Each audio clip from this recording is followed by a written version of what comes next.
SER Podcast. Estás escuchando El Abierto de Hoy por Hoy. Cada día analizamos las noticias más relevantes de la actualidad, las claves políticas, económicas y sociales, con las voces de los protagonistas y los distintos puntos de vista de nuestros tertulianos. Tiempo para el análisis, tiempo para el abierto. En este Hoy por Hoy estamos a jueves, 11 de septiembre, Día de Cataluña, y me salió así, no lo he hecho adrede, pero Ignasi Guardans, buen día, buenos días. Buenos días. Sí, Estefanía Molina, buenos días. Buen día, Àngels, muy y buenos días. Y estoy a punto de saludar, si consigue conectarlo a Joan Subirats, si no le saludamos en un ratito. Joan Subirats, buen día, buenos días. Buen día. Que además a ti te he hecho ir a trabajar siendo festivo donde tú estás, porque mira, el resto estamos en sitios donde no es festivo, pero tú has tenido que ir a Radio Barcelona. Se nota mucho en la calle, o sea que no hay nadie. He ido mucho más rápido, exacto. Se nota que es festivo allí. Vamos a empezar ya el análisis y vamos a empezar por algo que les contábamos a las 8 de la mañana, que es esa declaración, los audios de esa declaración de la técnica de Hacienda que investigó el caso de Alberto González Amador. Y me parece importante porque llevamos muchos días hablando, y mucho tiempo, hablando del fiscal general del Estado, de la filtración, de los correos, pero en el origen de todo esto, yo creo que esto no hay que olvidarlo, está ese fraude reconocido, confesado por parte de la presidenta, del novio de la presidenta Isabel Díaz Ayuso, y ese intento de llegar a un pacto con la Fiscalía. Así que lo que vamos a hacer es escuchar esos audios, porque yo creo que son muy reveladores de este origen, de toda esta problemática. Miguel Ángel Campos, buenos días. Hola, buenos días, Ángels. Una inspectora de Hacienda que declara ante la jueza, y en esa declaración, esta inspectora de Hacienda deja claro que González Amador nunca pensó en regularizar su situación de buena fe, es decir, que solo se planteó regularizar esta situación cuando supo que le habían pillado. Trató de engañar a Hacienda a conciencia, al menos es lo que dice esta inspectora, simulando operaciones y facturas falsas, nada de la inspección salvaje, que recordemos en su momento, bueno, y sigue hablando de ello, la presidenta de la Comunidad de Madrid sigue hablando de que su pareja ha sido víctima de una inspección salvaje. Bueno, pues esto no fue así si nos atenemos a esa declaración que hizo ante la jueza la inspectora de Hacienda, Campos. Tal cual, es la jefa de la inspección de Hacienda en la Hacienda madrileña, Mercedes Urbano, una profesional sólida que firma todos los escritos que han servido de prueba contra Alberto González Amador. Son los audios inéditos, como decías, de Mercedes Urbano ante la jueza, la inspectora fiscal que investigó al novio de Ayuso y cuya declaración le sitúa a un paso del banquillo. Urbano desmonta el argumento de Ayuso respecto a que Alberto González fue objeto de una inspección salvaje por ser su pareja. La inspectora explica los motivos de esa inspección. Saltaron las alertas porque Alberto González pasó de ingresar poco más de 300.000 euros en 2019 a 2.300.000 al año siguiente, y sorprendentemente ese año pagó menos a Hacienda que el anterior. El motivo por el que se inician estas actuaciones inspectoras y lo que detectamos es que había un incremento muy considerable de los ingresos en el ejercicio 2020 respecto del ejercicio 2019. En concreto, pues tiene unos ingresos de 2.330.000 euros aproximadamente. El hecho de que se incremente la facturación en una empresa no suele ser llamativo. Lo que es llamativo es que baja la tributación. La inspectora relata de forma precisa y minuciosa, describe en 2 horas y media de interrogatorio demoledor, cómo Alberto González empleó facturas falsas por un montante millonario para pagar menos a Hacienda, cómo defraudó de forma consciente, presuntamente, una cuota de más de 350.000 euros en 2 años, o de qué forma empleó a facturadores falsos para aminorar la cuota tributaria a pagar. La inspectora Mercedes Urbano dice que Alberto González solo intentó regularizar su situación cuando fue pillado por la agencia tributaria. Esta, vamos a decir, regularización que hace cuando ya me ha pillado la agencia tributaria, cuando ya he necesitado un procedimiento inspector, cuando ya las partes, porque el representante, las propias autoridades mexicanas no, están poniendo en evidencia que esa factura no responde a la realidad de los servicios, porque esos servicios no se han prestado, es cuando quiere un poco ajustar o arreglar su situación. De tal manera que esto nos lleva a concluir que esta es una factura falsa que ha sido utilizada para reducir la carga fiscal. La inspectora desmonta una por una las facturas millonarias presentadas por el novio de Ayuso para tratar de pagar menos a Hacienda. Entre ellas, Ángels, el empleo de 6 sociedades sevillanas pertenecientes a 3 personas que fueron contratados en teoría por González Amador para 13 análisis de calidad sanitaria y normas ISO. Urbano desvela que los 3 administradores de esas sociedades carecían de personal cualificado para esos trabajos tan técnicos, que en realidad esos empresarios son transportistas, agricultores y tratantes de ganado, y que los inspectores, ante las sospechas, fueron a visitar esas empresas sevillanas y se encontraron que allí no había empresa alguna, que eran domicilios particulares, sin rótulo, y que hasta en una de las viviendas les recibió el padre de uno de ellos. Se hicieron actuaciones de visita de los domicilios donde se encuentran las sociedades y nos damos cuenta que no hay rótulo, no desempeña ahí ninguna actividad, se trata de domicilios particulares, en uno estaba el padre, de tal manera que esto nos viene a poner de manifiesto que nos encontramos con 13 facturas emitidas por 6 empresas carentes prácticamente de medios humanos y materiales para lo que es la facturación, todas las facturas que han emitido Amas o el Cremona. Llegamos a la conclusión que igualmente nos encontramos ante facturas falsas utilizadas para reducir lo que es la tributación que le corresponde en el ejercicio 2021.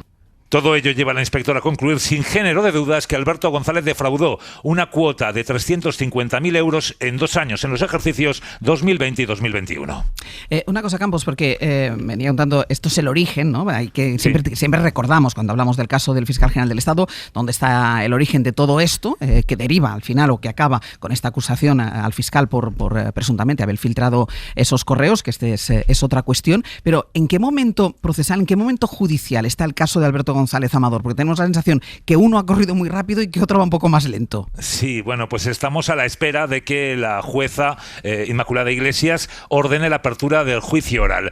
Solo falta esto para la pieza principal, por los 2 delitos fiscales. Ahora mismo, después de esta declaración tan contundente de Mercedes Urbano, tan contundente fue Ángels, que la defensa del novio de Ayuso, tan incisiva en otros interrogatorios, aquí pasó de puntillas, no llegó prácticamente ni a preguntar a la técnico, a la inspectora fiscal, dado sus demoledores argumentos y explicaciones, pues estamos a la espera de que la jueza emita ya ese auto de apertura de juicio oral contra el que no cabe recurso y que siente al novio de Ayuso en el banquillo de los acusados por 2 delitos de fraude fiscal y falsedad, por ese empleo de esa red de facturadores falsos. Además, tenemos una pieza separada por corrupción, por corrupción de los negocios, porque una de las empresas que había adquirido Alberto González Amador, Masterman SL, en realidad, creen que esa operación fue simulada y que escondía simplemente esa compra de una empresa sin valor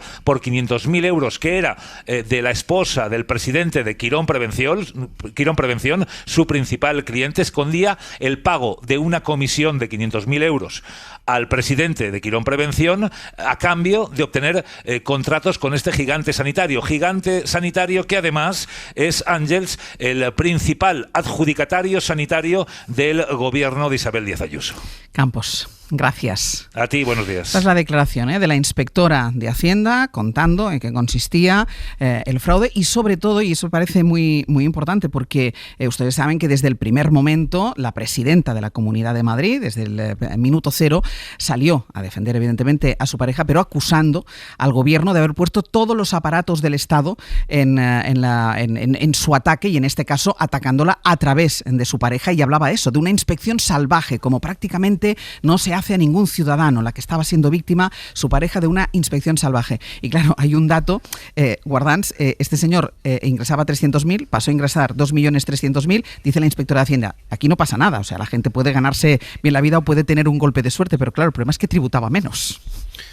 Sí, es un testimonio demoledor, ¿no? Y mi ángulo es que debilita la confianza en la justicia y hace mucho daño, todo esto hace mucho daño, Ángel. O sea que si miramos un poco hacia atrás, la idea de que alguien que ha ganado más dinero y tributa menos y al que la inspección fiscal, la inspección de Hacienda le acusa de hacer facturas falsas, yo soy autónomo, emito facturas, sé muy bien lo que es una factura falsa. Una factura falsa no es algo que te ocurra por error, o sea, tú te tienes que levantar una mañana y decir, pues ahora voy a hacer una factura falsa, voy a mentir en una factura, con las consecuencias que eso tiene, ¿no?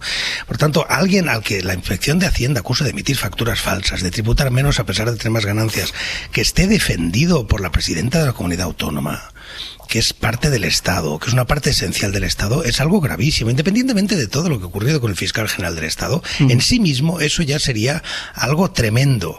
Que encima eso esté ocurriendo a la vez con una pasividad judicial, una lentitud judicial enorme, y a la vez en que tienes una especie de diligencia, de falsa diligencia, persiguiendo a quien se supone o a quien se acusa, vamos, de haber denunciado eso, etcétera. Toda esta situación demuestra, pues, o pone en evidencia realmente cómo el aparato del Estado, o una parte del aparato del Estado, no es que estuviera contra este señor, es que lo que ha hecho es protegerlo, ¿no? Porque la que es aparato del Estado es la propia Ayuso, que habla como si fuera una ONG, cuando le interesa es la presidenta de España y de Europa y del mundo, pero cuando no, habla como si el Estado no fuera ella, no, ella es Estado. Y cuando ella está defendiendo a un defraudador, una parte del Estado está defendiendo a un defraudador, y eso es lo que a mí me parece muy grave, ¿no?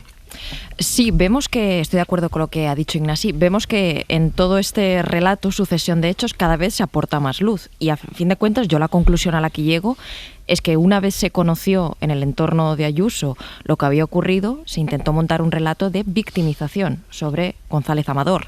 Por un lado, hablando de lo que decía Ángels, la persecución de Hacienda salvaje, que lo investigaba él más que a nadie en el mundo, y luego, por otra parte, lo que nos ha traído hasta aquí, el tema de la Fiscalía. Es decir, esta idea que se desliza del entorno de la Comunidad de Madrid de que es la propia Fiscalía la que le propone llegar a un acuerdo cuando se conoce esto en la Administración Pública, y que es la propia Fiscalía la que un día decide reventar el acuerdo, cuando esto no es lo que dice la UCO en sus informes. Lo que dice el informe de la UCO es que fue González Amador o su abogado, tanto monta tanto, quien propuso llegar a ese acuerdo y reconocer los posibles delitos que se hubieran cometido.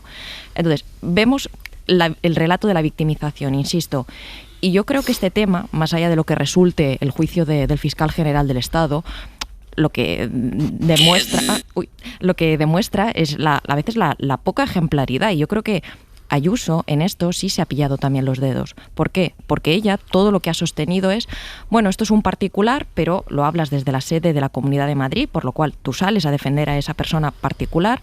Luego, ¿no? Como un poco, no, es que esto es en contra mía, tal. Aquí se partía de una situación que no era ejemplar. También digo, esto le pasa a mucha gente, sí, pero curiosamente le ha pasado a alguien del entorno de la presidenta de la Comunidad de Madrid. Yo creo que esto es la fiscalización de un hecho que le tiene que servir a sus votantes para decidir que, más allá de lo que ocurra con el tema del fiscal general, si esto es digno o merecible o asumible. Claro, y además un elemento más, ya voy contigo, Joan, un elemento más. O sea, la presidenta de la Comunidad de Madrid, que forma parte de un partido que día sí día también pide la dimisión del presidente del gobierno porque su mujer está imputada por diversos presuntos delitos. El último tuvo que declarar ayer por el caso de malversación, y el Partido Popular ayer mismo lo volvió a hacer en sede parlamentaria, sigue insistiendo en pedir la dimisión del presidente del gobierno por la imputación de su mujer. Vale, pues el novio de la presidenta de la Comunidad de Madrid, y acabamos de escuchar los audios ahora mismo de cómo testificó la inspectora de Hacienda, falseaba, es lo que decía Guardans, a conciencia, falseaba facturas. Es decir, engrosó sus cuentas, ganó más dinero, hizo todo lo posible por pagar menos Hacienda. Joan.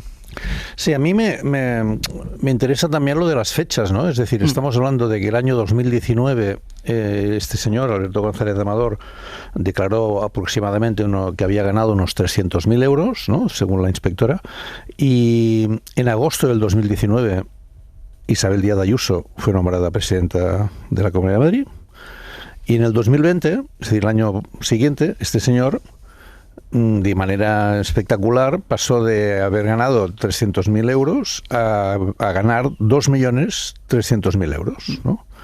O sea, no está mal, es decir, es un año mágico, ¿no? Para el señor Alberto González de Amador, que curiosamente, digamos, coincide con el cambio de estatus de su pareja, ¿no?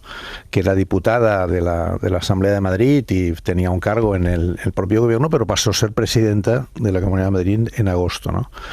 Bueno, yo creo que estas cosas también tienen su significación, ¿no? Porque, claro, resulta que luego se habla de los contratos de Quirón, etcétera, etcétera, ¿no? Y ahí, digamos,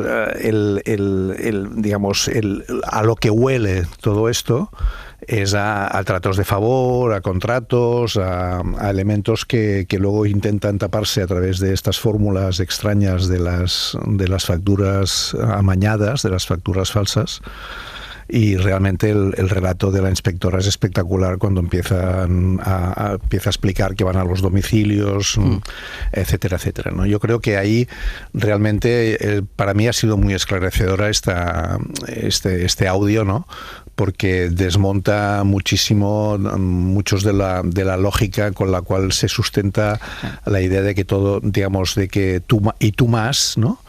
Pues bueno, vamos a hablar concretamente de los hechos, ¿no? Es que esta es la clave, que el valor del audio, que desmonta además toda la actuación, no solo porque decía Estefanía, de la presidenta de la Comunidad de Madrid, sino del entorno de la presidenta de la Comunidad de Madrid. Recordemos que el primer bulo que sale, que es lo que deriva en todo el tema de las filtraciones, sale de su jefe de gabinete, sale de alguien muy cercano, de alguien muy próximo a la presidenta de la Comunidad de Madrid. Es decir, no solo ella se pone a trabajar para intentar tapar a su pareja, sino que pone a la institución, que pone a la Comunidad de Madrid, que es Estado, como decíamos antes, pone a la Comunidad de Madrid a trabajar en la defensa de su pareja, que ha cometido un presunto fraude fiscal. Sí, yo añadía un matiz, quería añadir un matiz que es muy en la línea de lo que decía Subirás, que me parece espléndido el ángulo. Cuando en todas las medidas de lucha contra la corrupción que proceden en algunos casos de la Unión Europea, del Consejo de Europa, hay un elemento muy claro, que es siempre hacer una declaración de patrimonio al inicio del mandato político y compararla con la misma declaración al final del mandato político, ¿no? Y eso afecta al político y evidentemente también a su pareja, es decir, tiene que afectar a su pareja.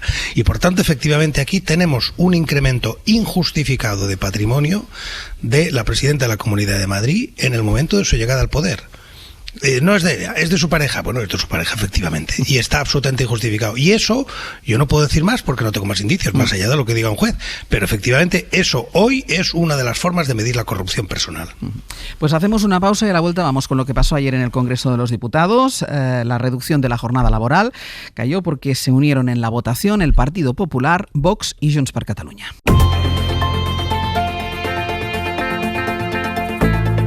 El Abierto. Ser Podcast. Vamos con la derrota de ayer para el gobierno en el Congreso de los Diputados, algo que ya estaba previsto. PP y Vox, junto con Junts, tumbaron la reducción de la jornada laboral. Era una derrota que estaba prevista desde el momento en que Junts anunció que iba a votar que no, cuando ellos dijeron que no se iban a sumar a la posibilidad de que entrara en el Congreso, de que se admitiera a trámite y que se pudiera empezar a debatir sobre la reducción de la jornada laboral. Pero más allá de la votación en sí, lo realmente llamativo ayer fue la reacción del gobierno con Junts, concretamente la intervención de la vicepresidenta del Gobierno y ministra de Trabajo, Yolanda Díaz, que ayer en el Pleno fue muy dura con Junts, acusó a este partido directamente de perjudicar a los trabajadores, de pertenecer, decía, a la patronal y a la derecha más reaccionaria. Josué Coello, buenos días. ¿Qué tal, Ángeles? Buenos días. Porque es verdad que estamos acostumbrados a que el Gobierno intenta siempre hacer equilibrios, no subir excesivamente el tono cuando se refiere a los independentistas catalanes, porque sabe que necesita de sus votos en muchas cuestiones. Ocurre que ayer sí que elevó el tono la vicepresidenta, que no quedó sin respuesta, porque además Míriam Nogueras, la portavoz de Junts, no estaba previsto que interviniera en el Pleno y sí lo hizo porque quiso responder a la dureza de las palabras de Yolanda Díaz. O sea que ayer se hizo evidente el estado en el que se encuentran las relaciones entre el Gobierno y Junts per Catalunya. Sí, tú lo decías, que el Congreso iba a tumbar la reducción de la jornada laboral, era algo con lo que contábamos desde el pasado lunes. Lo que no esperábamos era un debate así en el hemiciclo, un debate tan hostil y áspero entre Yolanda Díaz y Míriam Nogueras. Un debate que por momentos tuvo mucho de personal, porque después de que la vicepresidenta segunda cargase contra el PP durante la negociación y obviase la responsabilidad de Junts en que su ley estrella no saliese adelante, ayer sí atacó a los de Puigdemont. Señora Nogueras, le decía que usted cree hoy aquí que representan al independentismo catalán. Y no es verdad. Hoy ustedes representan los intereses de la patronal española en sus sectores más reaccionarios. Y no estaba previsto, pero fue Míriam Nogueras la que respondió a la vicepresidenta tras escuchar su primera intervención. Directamente la portavoz de Junts acusó a Díaz de mentirosa. Vostè sempre diu, senyora vicepresidenta, jo nunca miento, jo. Crec que tots aquí podem certificar que vostè no fa altra cosa que mentir. En un discurso donde Díaz enarboló la bandera del laborismo, puso a Junts al mismo nivel ideológico que PP y Vox, rompiendo así todos los puentes con los independentistas. Algo de lo que sí se cuidó el PSOE durante el debate, atacando solo a los populares. Alberto Mayoral, PSOE, Juan Bravo, PP. Yo quiero que desde su posición nos expliquen, para que todos entendamos, para que los que nos escuchan hoy, para que la clase trabajadora de este país entienda por qué trabajar más horas nos hace más competitivos. Tenemos que ser más productivos para trabajar menos horas, no trabajar menos horas para ser más productivos. Un ejemplo muy sencillo. Trabajar menos para ser más productivos es como ponerse un pantalón de una talla menos para adelgazar. No, no es así. Muy significativo fue también lo que no se escuchó y lo que no tuvo tanto foco. Ángels, el debate nos dejó imágenes poco habituales como a Gabriel Rufián aplaudiendo a Yolanda Díaz cuando ésta criticaba a Junts, o al PP sin hacer grandes alardes ni gestos tras una nueva derrota del gobierno. Ayer nadie quiso hacerse cargo de la responsabilidad de tumbar esta ley. Josu, gracias. A vosotros. Hemos escuchado también antes a lo largo de este programa al presidente de la patronal catalana Foment del Treball, a Josep Sánchez Llibre, dando las gracias directamente a Junts por haber tumbado esta posibilidad de avanzar en esta legislación, y el hecho es que al final, Joan, nos quedamos con una legislación que tiene más de 40 años de existencia. Es decir, sobre el papel es verdad que luego hay convenios que se han ido modificando, pero sobre el papel ahora mismo tenemos una legislación y tenemos que trabajar las mismas horas que hace 40 años. Sí, yo creo que este apunte es muy importante. Es decir, tenemos una ley que es la que marca en general, digamos, los límites que no se pueden pasar por ningún convenio, que es de hace 42 años o 43 años. Muy bien. Por otro lado, digamos, en la práctica hay muchos convenios que sí que han regulado que se trabaje menos de estas 40 horas. De hecho, los cálculos nos dicen que hay más de 9 millones de trabajadores en España que trabajan menos de esas 40 horas que marca la ley.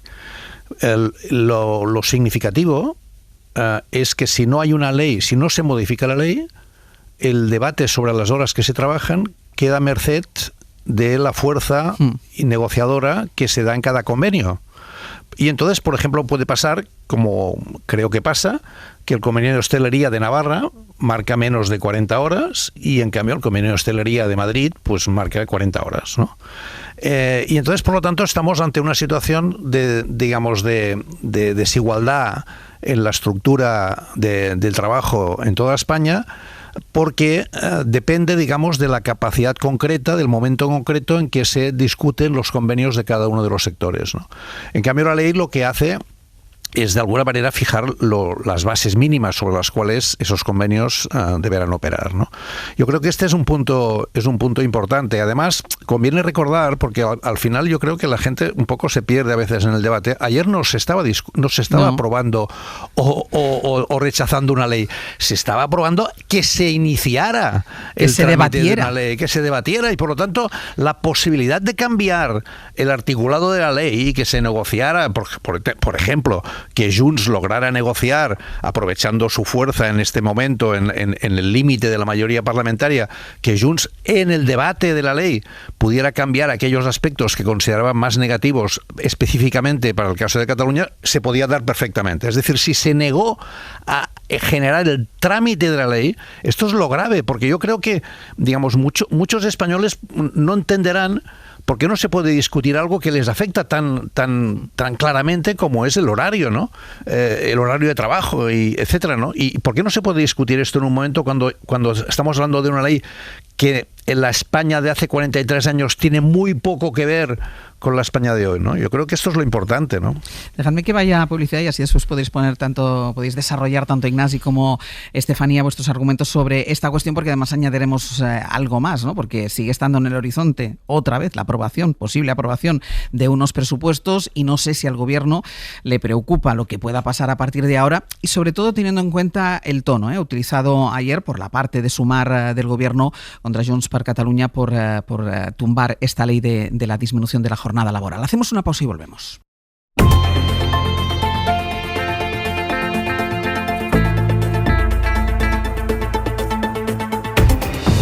En el abierto, Ignasi, Ignasi Guardans, Estefanía Molina, Joan Subirats. Ahora seguimos con el análisis sobre el resultado de la votación de ayer para la reducción de la jornada laboral, pero dejadme que incorpore un elemento más y así podemos seguir el análisis, y es cuánto le preocupa a Moncloa el resultado de esta votación de cara a lo que pueda pasar con la posible aprobación de unos presupuestos generales del Estado. Ana Fernández Vila, buenos días. ¿Qué tal, Áñez? Buenos días. Quieren dejar muy claro en Moncloa que estamos hablando de votaciones separadas, que una cosa nada que tiene que ver con la otra, pero lo cierto es que la votación de ayer escenifica la distancia, y lo comentábamos antes, sobre todo por esa dureza de la vicepresidenta al dirigirse a Junts per Catalunya, la distancia que separa al Ejecutivo de Junts, que es indispensable esa formación política para que el Gobierno pueda sacar las cuentas.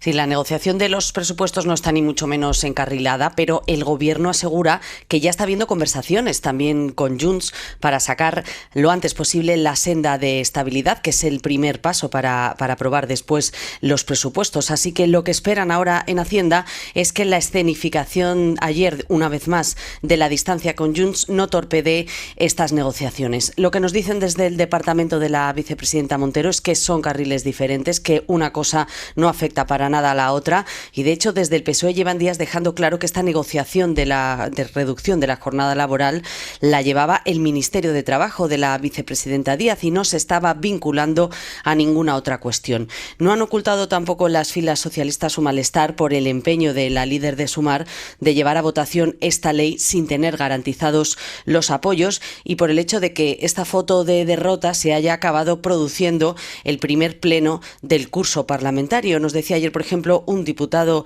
socialista que les habían metido en un jardín innecesario, más allá del apoyo de la defensa cerrada que el PSOE sí que hace de esta medida.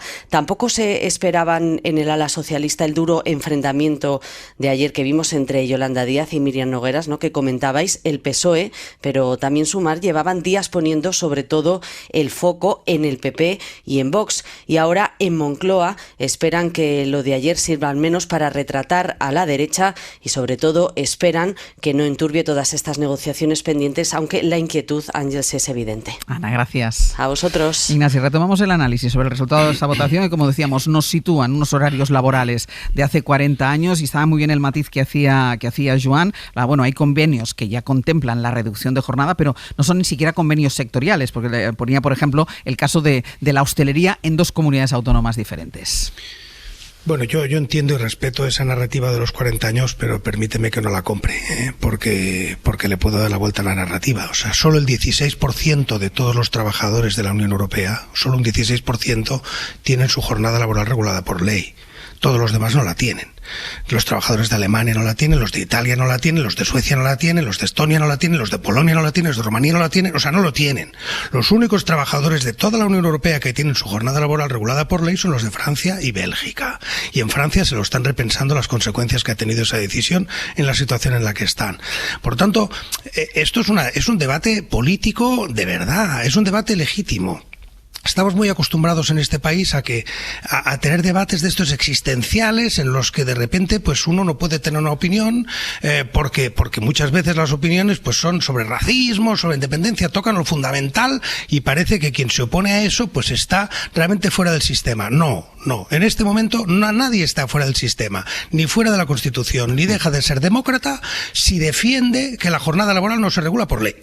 Y defiende que la jornada laboral se regula por convenio. Es perfectamente demócrata, perfectamente constitucional y perfectamente respetable. Y a partir de ahí que poner argumentos... Ignacio, perdona, pero aquí nadie ha dicho que esto sea antidemocrático ni anticonstitucional, ¿eh? No, o sea, no digo aquí en esta tertulia. Sí, porque... Pero yo creo que...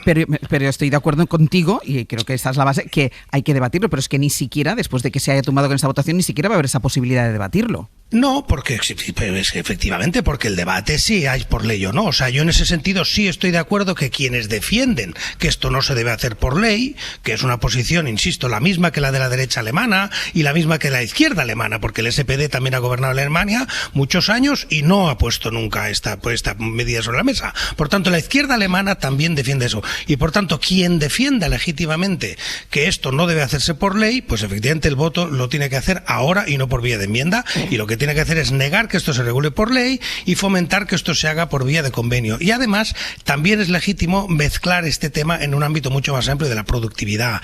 Es muy discutible discutir la jornada laboral por ejemplo, sin discutir el absentismo. Es muy discutible tratar de la productividad de España por segmentos, por trozos. La productividad del trabajo en España hay que tratarlo en conjunto y, por tanto, se puede hablar de jornada laboral a la vez que se habla de productividad, de productividad y que se habla de absentismo, que se habla de más cosas. Y a la vez no está claro que tenga sentido hacer una ley que valga por igual para la gran empresa y la pequeña. Por tanto, yo ahí no tengo mis dudas sobre si esto había que aprobarlo o no. En todo caso, sí respeto que eso no es el capital, la extrema derecha. No, mire usted, el SPD, insisto, la izquierda francesa, la izquierda alemana también. Por tanto, no es un tema de derecha e izquierda, es un tema de modelo en el que hay distintas posiciones. Y ahí es donde creo que Yolanda Díaz, cambiando el ángulo, pues se ha equivocado de estrategia y se ha olvidado del país en el que vive y se ha olvidado ni siquiera de a quién le debe su cargo.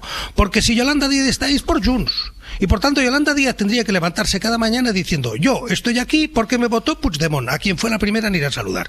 Y por tanto, si se olvida de eso y actúa como si Puigdemont no existiera y como si Junts no existiera, pues paga las consecuencias. Eso es la realidad política, y lo peor que se puede hacer en política es olvidarte de la realidad y del marco en el que estás. Y Yolanda Díaz demasiadas veces se olvida. Estefanía. A ver, yo aprecio un maniqueo trampantojo de fondo, que es esta idea, lo decía Ignasi, de que reducir la jornada laboral es de izquierdas o de derechas. En España parece que oponerse es de derechas.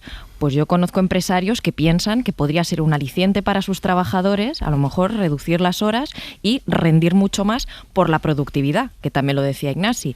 Es decir, ahora mismo el cohete económico de Pedro Sánchez está basado mayormente en el incremento de volumen de trabajadores, también por la llegada de personas migrantes que han venido aquí a ganarse la vida, pero en menor medida por incrementos de la productividad, que es lo que, dicho en castellano y claro, permitiría que la gente se gane un mejor salario, ¿no? Que fuéramos una economía con mucha más productividad en sectores más punteros. La cosa es que sí que es cierto que hay pymes que consideran que, bueno, y estas horas que me deja de hacer un trabajador, ¿no? Porque no todo es trabajo de oficina, lo asumimos, hay tiendas que tienen que estar abiertas, que tienen un horario, fábricas, etcétera. ¿Quién me hace esas otras horas? Pues eso también había, yo creo, una voluntad del gobierno de intentar ver pues cómo lo financiamos o cómo os ayudamos, pero haberlo negociado. Este es un poco el marco general. Luego está la parte política.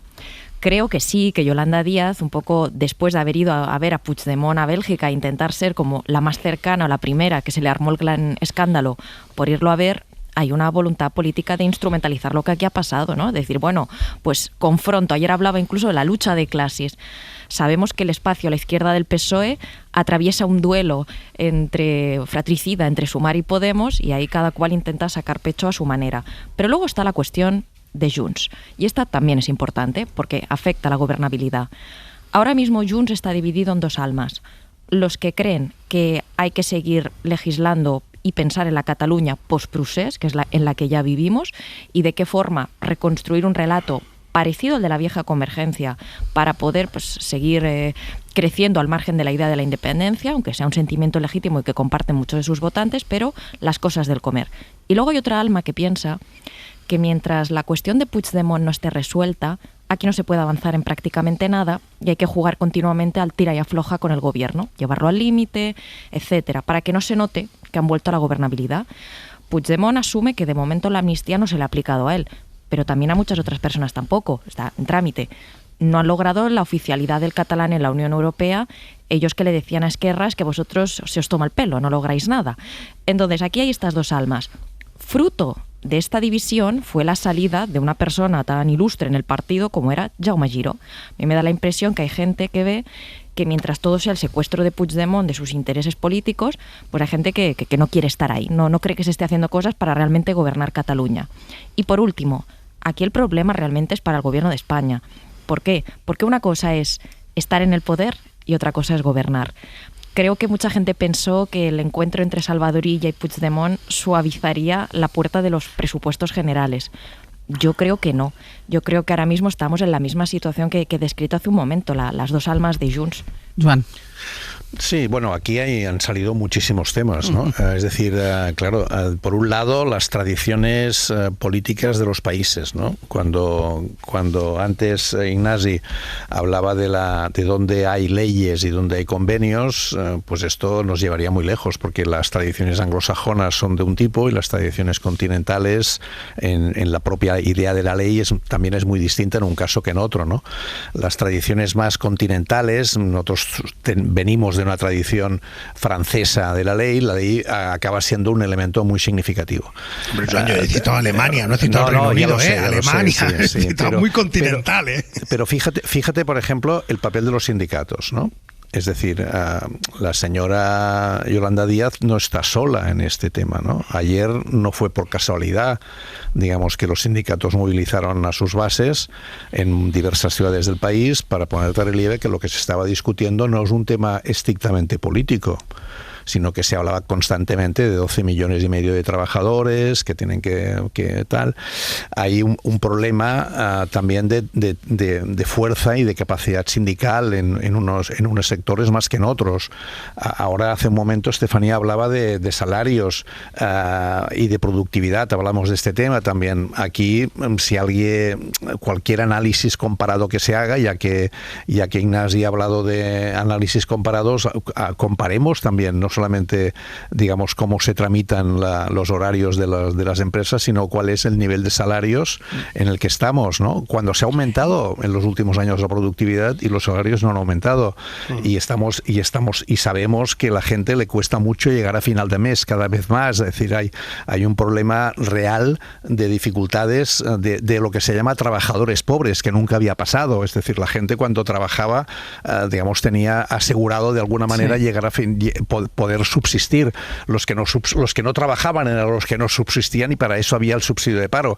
Pero si trabajas y no llegas a final de mes, algo pasa. Es decir, realmente es un tema muy grande, ¿eh? O sea, no podemos, digamos, solventarlo en 2 minutos. Y esto se mezcla, como decía ahora Estefanía, con todos los matices dentro de Junts, de cuál es la posición, si vuelven a recuperar la posición que tenía Convergencia, si intentan mantener en un momento en que se les va electorado hacia Alianza Catalana y que hay una grande, como hoy veremos en la diada, un descenso muy significativo de toda la presión independentista.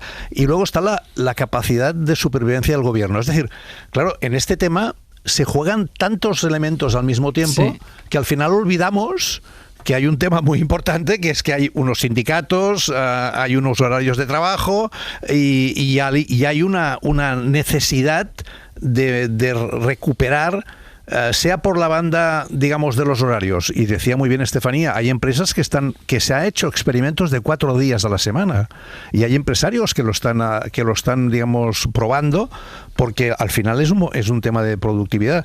Es decir, es un tema que no es nada simple el tratarlo, y como estamos en medio de un inicio de temporada y en el que estamos hablando al mismo tiempo de gobernabilidad y de si ese gobierno es capaz o no de mantenerse, de llegar al 2027 y de aprobar presupuestos, al final ya no sabemos de qué estamos hablando, ¿eh? Esta es un poco la sensación que tengo. O sea. Muy breve, Estefanía. Sí, al hilo de lo que comentaba Joan, hay una realidad, y hace poco salió un informe de la OCDE.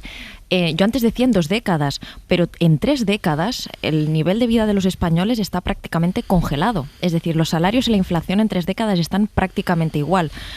Debería ser el foco, y no es una cuestión menor, toda la cuestión relativa a la productividad en España, la economía.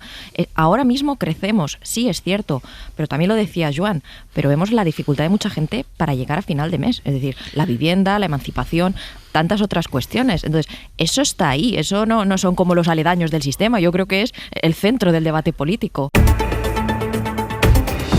En el abierto, Ignasi Guardans, Estefanía Molina y Joan Subirats, que se le escapaba la risa cuando yo decía, cortando el debate, a la vuelta nos vamos a Israel y a Bruselas, porque es verdad que estamos aquí con los cálculos políticos y con las cuestiones domésticas y con las cuestiones internas, con los cálculos partidistas. Pero el mundo sigue complicado. Vamos, sí, es que es lo que iba a decir Joan, y el mundo se mueve y mucho a nuestro alrededor, y se mueve además de una forma muy preocupante, así que vamos a irnos a algunos de los escenarios que están siendo protagonistas en estas últimas horas. Primero, Oriente Medio, donde la violencia no cesa en la Franja de Gaza.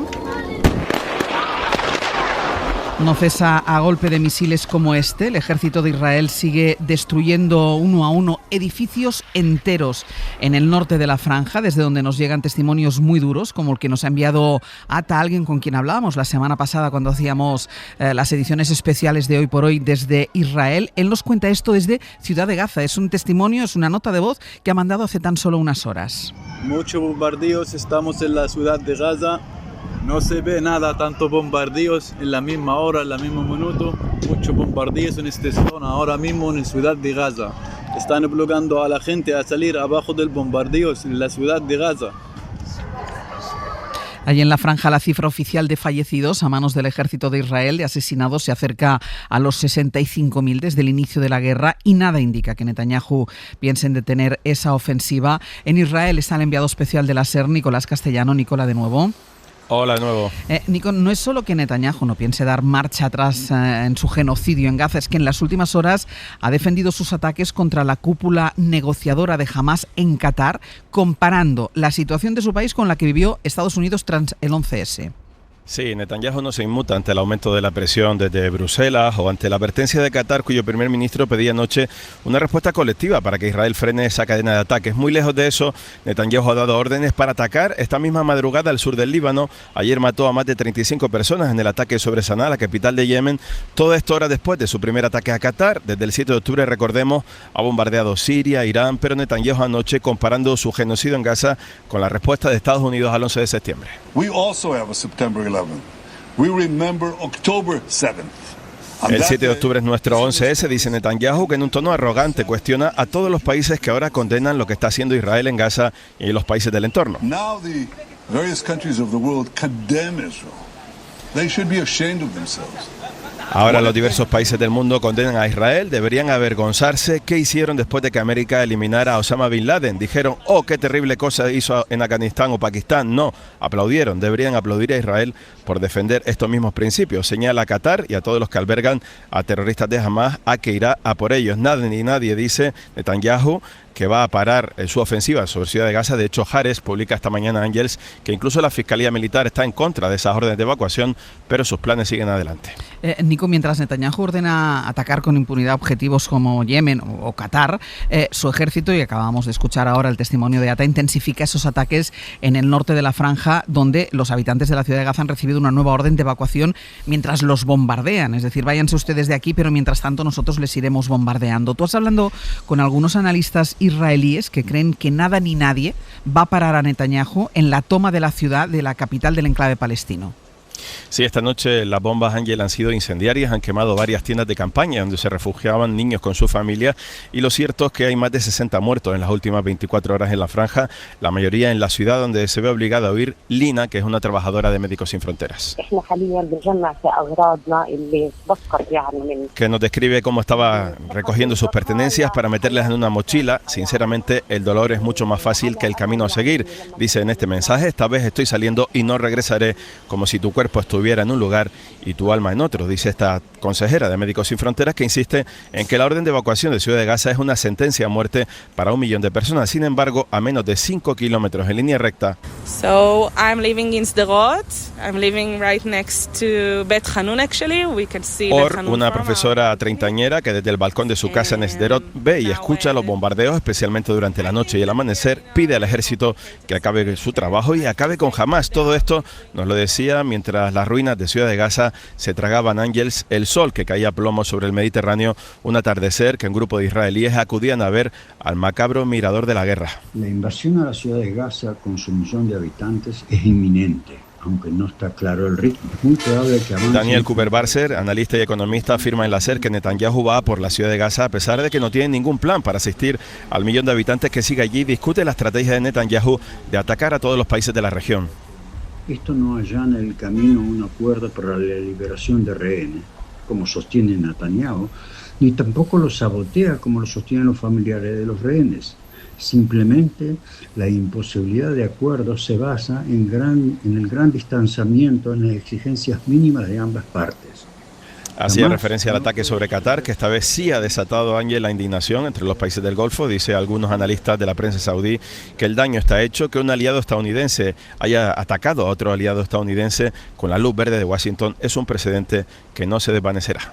Nico, gracias. Hasta luego. Y frente a todo esto, la reacción de la comunidad internacional ayer, y ahora hablaremos de ello, fue un paso más allá. La presidenta de la Comisión Europea, Ursula von der Leyen, ahora entraremos en la reacción de las instituciones europeas, pero primero me gustaría que escucharan lo que dijo ayer el exalcalde de Roma, Ignacio Marino, ahora es eurodiputado por los Verdes, lo que le dijo a Kaja Kallas, que es la jefa de la diplomacia europea, cómo le reprochó su parálisis. No viviré lo suficiente para visitar el Museo de la Destrucción de Gaza y escuchar la voz de mis bisnietos preguntando, ¿pero dónde estaba el bisabuelo en esos años? ¿Cómo pudo pasar esto? Tú,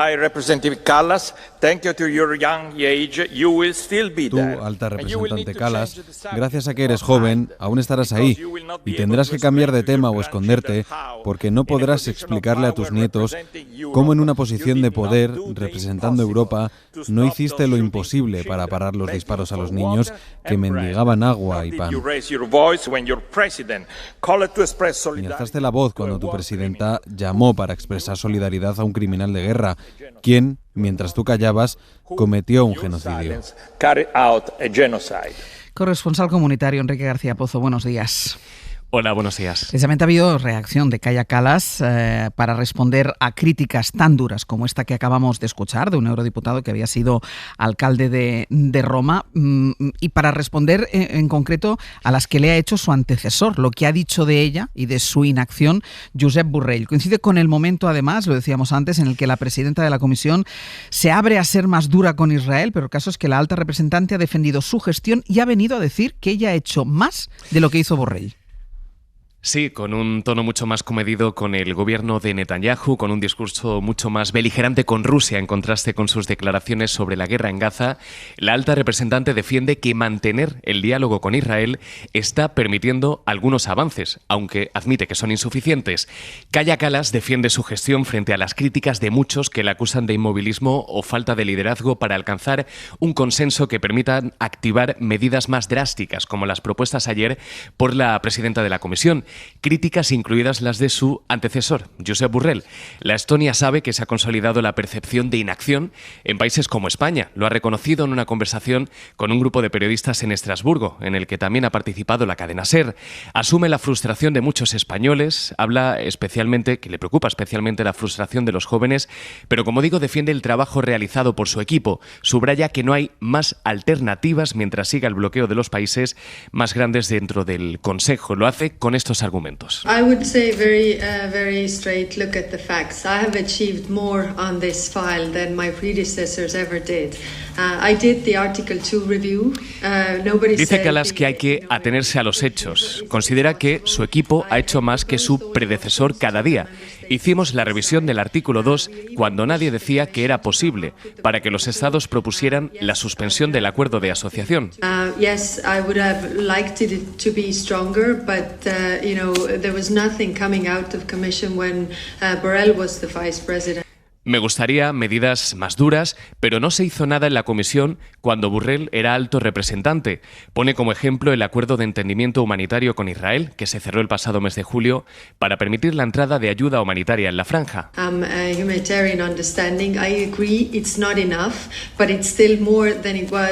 Está de acuerdo en que los resultados de este acuerdo no son suficientes, admite de hecho que Tel Aviv no lo está cumpliendo en su totalidad, pero defiende que esto es más que no conseguir nada, que el acuerdo permite la entrada de ayuda humanitaria en Gaza desde julio y que desde luego es más de lo que logró la comisión anterior, porque de fondo, Ángels, lo que está defendiendo Kallas son dos ideas centrales frente a las críticas de Borrell. En primer lugar, que a diferencia de Borrell, cuyo lenguaje consiguió, asegura, no mantener el diálogo con el gobierno de Israel, ella defiende que hay que seguir hablando con el gobierno de Netanyahu porque eso ha permitido, y lo pone como ejemplo, el acuerdo humanitario que se cerró en julio. Cree que el lenguaje más duro como el de Borrell no consiguió nada y no salva salva vidas.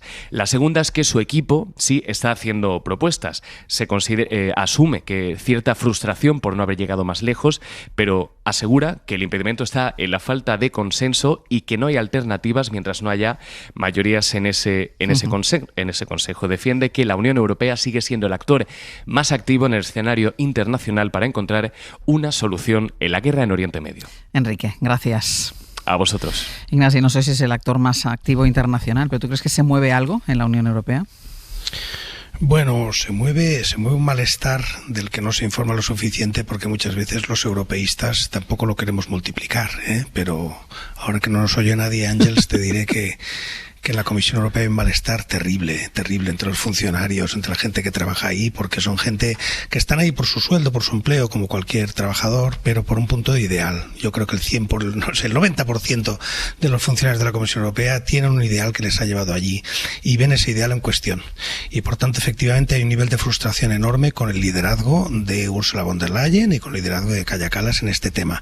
Que ayer, efectivamente, Ursula von der Leyen, pues en el discurso empezó a virar el barco lentamente, mucho más allá que lo que la propia Kallas había planteado, y anunció ya algunas medidas, ¿no? Por tanto, sí están las cosas mal.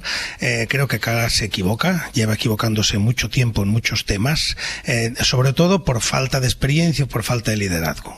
Creo que el puesto le venía grande, quizá cuando lo termine ya habrá cogido el volumen o la entidad o el peso que podía tener, pero en este momento ya será tarde. Igual será tarde, sí, pero efectivamente cuando salga quizás será un líder, pero en este momento realmente le está faltando la madera necesaria para el puesto que ocupa. No es decisión suya encontrarse en una de las mayores crisis que tiene Europa y que tiene el planeta en términos geopolíticos pues desde hace 50 años, le ha tocado a ella y no está a la altura en sus decisiones y en su pasividad y en su falta de iniciativa y en algunos errores garrafales que ya no voy a multiplicar más pues porque tampoco sacamos nada, pero realmente sí es un momento triste para cualquiera que siga de cerca la realidad europea. Sí. Estefanía.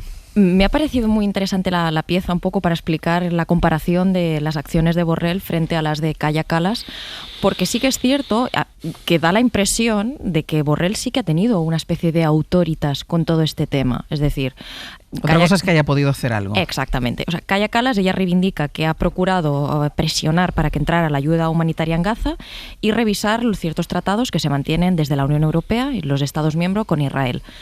Pero la realidad es que en un conflicto de estas características, Borrell se presentaba como un contrapoder a todo ese malestar que relata Ignasi, que genera el mandato de Ursula von der Leyen. Borrell se movilizaba, visitaba la zona, hacía unas durísimas declaraciones todo el rato y la gente, aunque la impotencia era muy parecida o la misma o incluso más, pero había un refugio. Al final la Unión Europea no es un ente con muchísima capacidad de cambiar el mundo, pero como mínimo es un ente que debe tener una capacidad de infundir un respeto, una autoridad moral. Creo que Borrell la tenía. Tampoco es cuestión de hacer un tratado de nacionalidades, pero Kaja Kallas yo creo que estaba puesta ahí por la cuestión más de Rusia y Ucrania. Era una mujer que viene de Estonia. Josep Borrell, por tradición en España, una opinión pública muy sensibilizada con la cuestión de Palestina, pues seguramente ha tenido más pulso, más olfato, más capacidad de vehicular todo eso. Pero de Kaja Kallas no se la ve un contrapoder frente a ese malestar que genera von der Leyen. A Borrell sí que se le veía. Y luego otra cosa, la Unión Europea también tiene que asumir yo creo, su propia hipocresía. Es decir, nos presentamos como el faro moral de los valores al tiempo que asumimos que esto también es una cuestión muy de estados. Es decir, hay países pues que tienen, lo decimos siempre, ¿no? Alemania tiene su culpa histórica, etcétera, y nadie se ha atrevido a ponerse a la cabeza de eso. También te digo, en algunas veces que von der Leyen ha intentado un poquito ponerse a la cabeza de algo, como que este tema es tan complejo y los intereses de cada estado son a veces tan distintos y sabe mal decirlo, también se le ha afeado, ¿no? Le ha dicho, no, usted tiene que representar una posición común. Sí, pero no hay una posición común en este tema como lo había con Ucrania. Joan. Sí, yo creo que antes Ignasi lo comentaba, yo recuerdo que hubo una manifestación muy importante y un manifiesto firmado por más de 1.500 funcionarios de la Unión Europea exigiendo un cambio de planteamiento de la Unión Europea en relación al tema de Israel y de Gaza, ¿no? Y realmente la comparación entre el periodo Borrell y el periodo Kallas no puede hacerse solamente mirando lo que han hecho cada uno, sino cómo ha ido cambiando también el escenario. Es decir, el escenario ahora con Kallas como alto representante de la Unión Europea en temas internacionales es mucho peor del que existía, que ya era muy grave en la época de Borrell. Por lo tanto, no se puede solamente hablar, digamos, comparando lo que cada uno ha hecho, sino también viendo cómo ha ido agravándose el escenario, hasta el punto de que ayer cuando von der Leyen sale hablando de la posibilidad de suspender el acuerdo comercial, está yendo bastante más allá de lo que Kallas ha hecho desde su propio trabajo, ¿no? Yo creo que esto es importante, es decir, para Israel suspender el acuerdo comercial es importantísimo, los efectos son muy importantes, porque una tercera parte de todo lo que recibe Israel desde el punto de vista de tráfico comercial viene de la Unión Europea, y en cambio para la Unión Europea es solamente el 1% que viene de Israel. Yo creo que allí cuando desde Israel se dice, pues si suspenden el acuerdo, pues van a ver lo que les va a provocar esto, etcétera, etcétera. Yo creo que allí hay una capacidad de avanzar que ayer, von der Leyen lo manifestó, de endurecer un poco la posición tanto en este tema como en el tema de Rusia y de Ucrania, que creo que podría marcar un cambio que ya sería hora que se diera desde mi punto de vista. Todavía relacionado con este tema, pero que nos afecte a nosotros. Ya saben que hace tiempo que España está pidiendo a Europa que vaya más allá, que haga algo contra Israel, y en ese tono van las medidas concretas que anunció el presidente del gobierno este lunes y que ha provocado las críticas del principal aliado de Israel, de Estados Unidos. Guillermo Lerma, buenos días. ¿Qué tal? Buenos días, Ángel. Porque hay reacción de la Casa Blanca y reacción de Estados Unidos a ese paquete de medidas que anunció el lunes el presidente del gobierno. Dice que son medidas, recordemos que entre ellas está el embargo total de armas y material militar a Israel. Dice Estados Unidos que son medidas que sirven para envalentonar a los terroristas de Hamas. Lo decía ayer un portavoz del Departamento de Estado norteamericano, que también acusaba al gobierno de intentar limitar las operaciones de Estados Unidos. Es preocupante, decía este portavoz, que España dé la espalda a Israel. Sí, no han sentado bien en la Casa Blanca ese plan de Sánchez para luchar contra el genocidio en Palestina. Dice el Departamento de Estado, Ángels, que es profundamente preocupante que España, miembro de la OTAN, haya optado por limitar potencialmente las operaciones de Estados Unidos. Eso pese a que, como contamos aquí en la SER, las medidas anunciadas por Sánchez el lunes no afectan a los acuerdos que nuestro país mantiene con la administración norteamericana, por ejemplo, respecto a las bases de Rota y de Morón. Esa contundencia de la administración Trump esquiva las dos cuestiones concretas que esta redacción planteó al gobierno estadounidense, que fue si Estados Unidos ha utilizado las bases militares de Rota o Morón para hacer alguna escala con el transporte de armamento con destino a Israel, y si España tenía margen para vetar vuelos de Estados Unidos con material de defensa para equipar a las tropas israelíes. El Departamento de Estado, en la respuesta que da esta redacción, no entra al detalle, solo traslada esa profunda preocupación. Hablan de limitar operaciones, aunque, como decimos, ese veto anunciado por el gobierno no afecta a los vuelos que hagan escala en las bases de Rota y Morón, porque el convenio de coordinación les da vía libre para no informar del destino final de las armas que transporta. Desde Moncloa, de momento, Ángels, no valoran esa contundente reacción del gobierno estadounidense. Guille, gracias. Hasta luego. Y luego está la postura del Partido Popular en todo esto. Recordemos que fue muy crítico con estas medidas, igual que Estados Unidos, con estas medidas anunciadas por el presidente del gobierno. Incluso les señaló como amigos de los terroristas de Hamas. Bueno, ¿qué ha pasado? Que ahora este ligero movimiento de Ursula von der Leyen anunciando la posibilidad de sanciones, de embargo, bueno, pues esto ha pillado a contrapié. Recordemos que Ursula von der Leyen es del Partido Popular Europeo. Esto ha pillado a contrapié al Partido Popular aquí en España, que ha tratado de hacer equilibrismos sobre este asunto. David Junquera, buenos días. Hola, buenos días. Porque Feijóo intenta evitar entrar en el debate sobre las relaciones con Israel, lo que deja vía libre al Partido Popular de Madrid, que se convierte en portavoz del Partido Popular, que no solo rechaza hablar de genocidio, sino que acusa al gobierno de antisemitismo con estas medidas para presionar a Netanyahu. Le está complicando la táctica Úrsula Alberto. Von der Leyen le pone difícil a Feijóo optar por la ambivalencia, por el sí pero no, por el una cosa y la otra. Génova está extremando precauciones con este tema porque sabe que la sociedad española, y por ende un buen puñado de votantes del PP, no soportan más lo que está ocurriendo en Gaza. De ahí ese posicionamiento de Feijóo afeándole a Netanyahu y a Israel su incumplimiento del derecho internacional. Pero de momento no querían ir más allá, algo que puede cambiar por el movimiento de Bruselas. Pero sí sé que el Partido Popular estará con lo que digan nuestros socios. Es la postura que tiene el Partido Popular. Ahora, lo que no entendemos es ir unilateralmente y además de una forma tan frívola para intentar borrar lo que está pasando hoy, porque el señor Pedro Sánchez el lunes anunció una serie de medidas que se iban a aprobar en el Consejo de Ministros, pero no ha sido así. Esta es Esther Muñoz. Fuentes del PP reconocen que la postura de Feijóo puede sentar mal al Estado hebreo y van con tiento, pero a la vez no quieren dejarse arrastrar por lo que consideran una nueva maniobra de Sánchez. Le llama genocidio para desviar la atención y contentar a sus socios, pero por satisfacer sus necesidades internas nos deja en una posición delicada en el plano internacional. Su visión la comparten la mayoría de varones consultados por esta radio. Todos prefieren optar por la prudencia. Todos, menos ya sabéis quién. Aquí lo que hay es antisemitismo y una denodada lucha contra Israel, que esto no es de ahora, viene de muchísimos años y que utiliza especialmente la izquierda. Esto ha dicho Ayuso en Antena 3, esto y otras cosas. Reconoce que ella no sabe cómo se soluciona esto, que ella cuenta lo que hay, que claro que le duelen las imágenes de Gaza, pero que no van a parar hasta aniquilar el Estado de Israel. Tú dile a Israel que no, que esto con magdalenas y con un paquete de flores que vaya a negociar con Hamas. Es su manera de justificar lo que ha pasado en Doha, habla de una comunidad internacional hipócrita y lanza esta reflexión con Tufillo Vox. Espero que en el futuro nunca necesitemos a Israel para nada, porque hay un problema de islamización en Europa muy importante. Y mucho de lo que ahora mismo está sufriendo del lado también de la parte de Hamas Israel, nos va a ocurrir a los demás y no será muy tarde.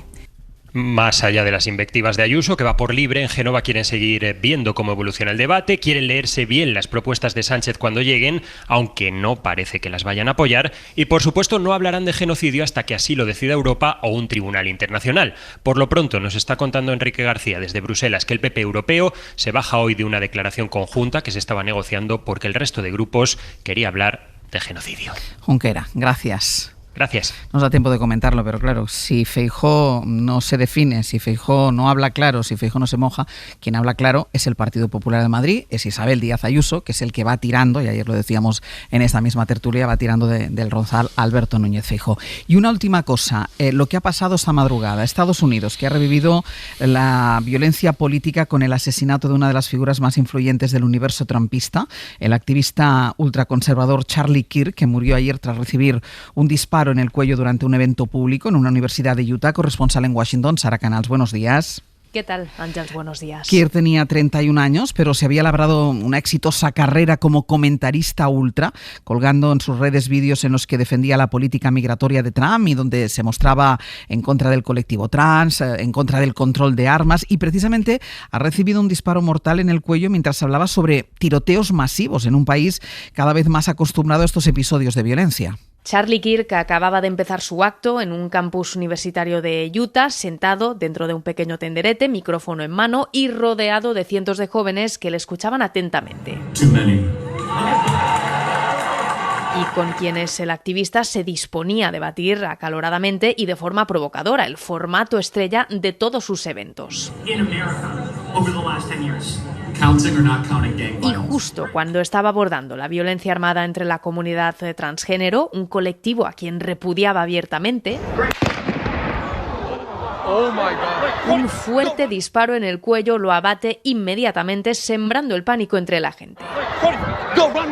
Horas después, el presidente Trump confirmaba su muerte. Charlie Kirk, que tenía 31 años, era extremadamente popular entre los círculos conservadores, pero también controvertido. Llegó a declarar, por ejemplo, que a los negros les iba mejor durante la esclavitud porque cometían menos crímenes. They committed less crimes. Maybe they were afraid. I mean, 4,000. Un asesinato que ha conmocionado al país, que ha sido condenado por republicanos y demócratas que exigen poner freno a la violencia política, pero también es un crimen que se produce en un momento de mucha tensión social aquí en Estados Unidos y con un presidente divisivo y que desde que ha vuelto a la Casa Blanca ha seguido promoviendo su retórica hostil. Sara, gracias. a vosotros. Trump, que por cierto no ha dudado en señalar a la izquierda radical como culpable de la creciente violencia política en su país. La violencia política de la izquierda radical ha herido a demasiadas personas inocentes y se ha llevado demasiadas vidas, ha dicho Trump, que ha calificado a Kirk como un mártir de la verdad y de la libertad. No tenemos mucho tiempo, pero sí quisiera, Guardans, Trump, en lugar de calmar los ánimos, polariza todavía más, radicaliza todavía más el discurso. Sí, porque, bueno, le puede convenir, o sea, todo lo que sea la violencia, y él está detrás de la violencia que ha llegado hasta esto, o sea, este fascista al que han matado, efectivamente no hay que matar fascistas, pero no les convierte, no les deja no les dignifica la muerte, ¿no?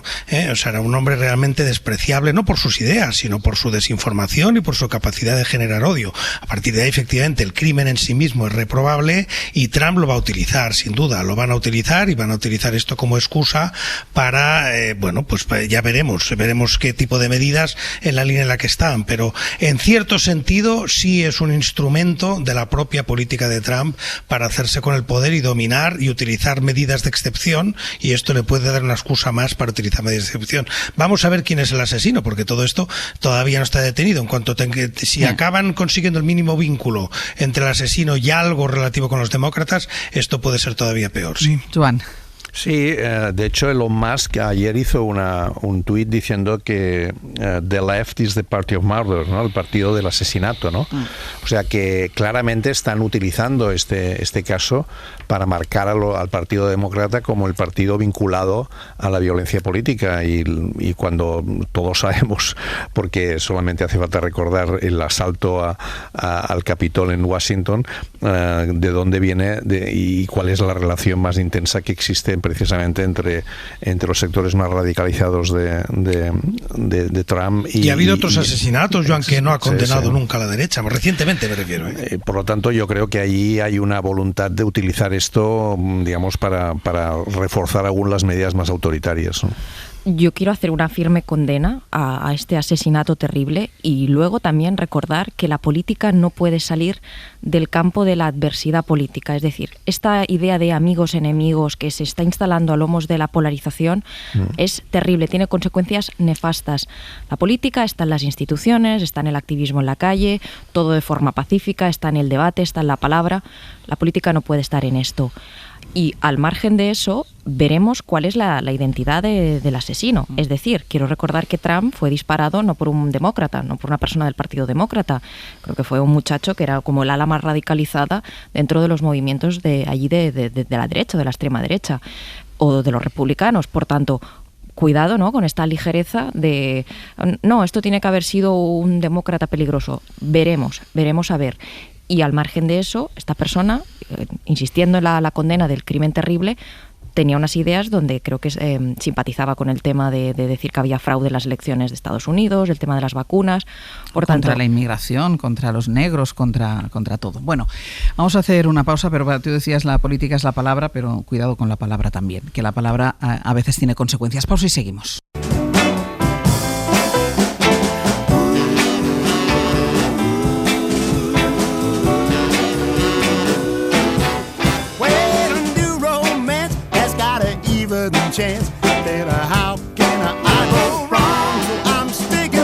Vamos a ir terminando el abierto porque la actuación de Páramo ya nos abre la puerta al magazine. Hombre, claro. Ya es la apertura de la puerta. Buenísimos como estamos todos nosotros. Buenísimos todos los que estamos en este programa, colaboradores incluidos, por si acaso. Venga, vamos, Sergio Castro, Nausle. Bueno, y ellos también. Buenos días. ¿Qué tal? También los ministros. También los ministros. Bueno, los nuestros. De los otros no hablamos. Jaime García Cantero y Nuño Domínguez llegan ahora para hablarnos de sus materias, para ponernos al día. Vamos a arrancar con el asesinato de Charlie Kirk, del conservador estadounidense, y de cómo hemos podido ver en unas horas esa imagen que ha pasado a través de redes sociales. Y las redes sociales también serán muy protagonistas, el impacto que tienen en los jóvenes, por un informe sobre el estado de la adolescencia y las redes sociales de la ONG Plan Internacional. Importante también un tema. Vamos a saber qué son los fagos. ¿No lo saben? Pues quédense pegaditos a la radio. Se lo va a explicar Nuño Domínguez. Vale.